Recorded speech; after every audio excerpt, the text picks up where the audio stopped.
വരൂ വരൂ വരൂ.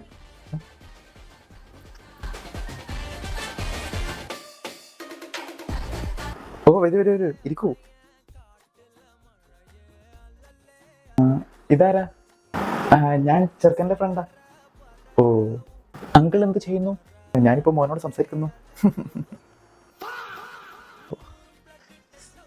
എടാ, നിനക്ക് പെണ്ണിനെ മാത്രം പോരെ, അച്ഛനെ വേണ്ടല്ലേ? ഞാനിന്ന് കുറേയാളെ തട്ടു. അല്ല, വന്നിട്ട് കുറച്ചായല്ലോ, പെണ്ണിനെ കണ്ടിട്ടില്ല. അയ്യോ, അത് മറന്നു. അതായത് മോളെ വിളിക്ക്. പെണ്ണിനെ വിളിക്കുന്നതിന് മുന്നേ എനിക്കൊരു കാര്യം പറയണ്ട. പെണ്ണിന് എന്ത് കൊടുക്കും? ഇപ്പോഴത്തെ സാഹചര്യത്തിൽ 3 തരാൻ പറ്റൂ. ഇത്രക്കും നല്ല ചെക്കനെ കിട്ടുമ്പോൾ എനിക്ക് 3 പവനാ. 3 പവനല്ല, 3 ഗ്യാസ് സിലിണ്ടർ ഫുള്ളും നിറച്ചത്.